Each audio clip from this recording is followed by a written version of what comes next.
चलो बच्चों, आज अपन बात करते हैं राजस्थानी चित्रकला शैली की, जिसके अंदर राजस्थानी शैली के बारे में बताएंगे कि राजस्थानी चित्रकला शैली है वो कब विकसित हुई थी, कब से इसका शुभारंभ माना जाता है।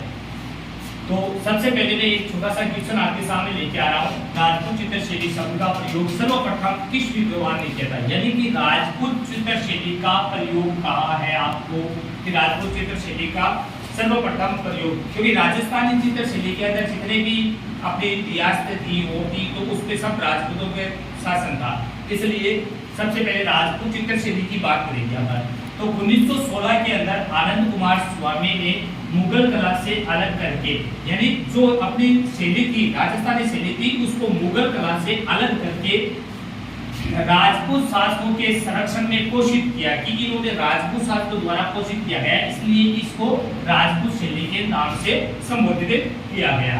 तो ये अपने पास क्वेश्चन में आया कि राजपूत शैली किस विद्वान ने, तो आनंद कुमार स्वामी ने 1960 के अंदर। दूसरा क्वेश्चन अपने पास आता है राजस्थानी चित्र शैली का विकास कौन से स्थानों पर हुआ था। आपने जो राजस्थानी चित्र शैली है उसका विकास के बारे में पूछा है, तो ये कौन से स्थानों पर विकसित हुई थी। तो राजस्थानी चित्रकला शैली है वो 16वीं शताब्दी से लेकर 19वीं शताब्दी के पूर्वार्ध तक है मेवाड़, जोधपुर, किशनगढ़, बीकानेर, कोटा, बूंदी, मालवा, सिरोही आदि ठिकानों पर विकसित हुई थी। अगला क्वेश्चन अपने आता है कि वसली क्या है। अगला पूछा है अपने से वसली क्या है, तो यह एक हस्त निर्मित कागज होता था। यानी वसली क्या था, एक हाथों से बनाया हुआ कागज था जिसको एक पतला कागज होता था, उससे दूसरा पतला कागज चिपकाकर उसको मोटा बनाया जाता था। इस प्रकार से उसे क्या कहा गया, वसली कहा गया।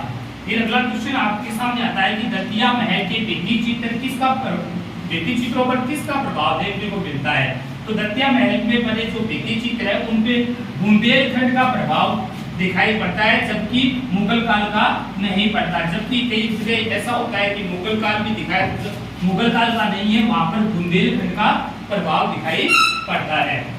इसके बाद में अगला क्वेश्चन है मुगल शैली का विकास किन स्थानों पर हुआ। अपन मुगल शैली की बात करते हैं तो मुगल शैली का विकास है वो दिल्ली, आगरा, फतेहपुर सीकरी और लाहौर के अंदर। ये आपको पहले बता दें कि आपने नक्शे में भी देखा था कि दिल्ली पे सबसे पहले आपने बाबर ने आक्रमण किया था और दिल्ली से ही मुगल शैली का माना जाता है। तो दिल्ली, आगरा उनकी राजधानी थी, है ना, और फतेहपुर सीकरी भी उनकी राजधानी रही है और लाहौर पर भी मुगलों का अधिकार था। तो उनका जो मुगल शैली का जो प्रभाव था वो दिल्ली, आगरा, फतेहपुर सीकरी और लाहौर में देखने को मिलता है। अगला क्वेश्चन आपके सामने आता है दक्षिण शैली का विकास किन किन स्थानों पर हुआ। अब अपने पास बात आती है दक्षिण शैली की बात आती है तो अहमदनगर, गोलकुंडा, बीजापुर आदि केंद्रों पर दक्षिण शैली का विकास हुआ था। फिर अपन बात करते हैं कि राजस्थान शैली वो जो 16वीं सदी के अंत में और 17वीं शताब्दी के शुरुआत में विकसित हुई थी। राजस्थान शैली है वो 16वीं सदी के अंत के अंदर और 17वीं सदी के प्रारंभ में ये विकसित हुई थी। उसी के एवज में अगर आप पहाड़ी शैली की बात करते हैं हम, पहाड़ी शैली, तो पहाड़ी शैली 17वीं सदी के प्रारंभ से अंत में और 18वीं सदी के प्रारंभ में विकसित हुई थी।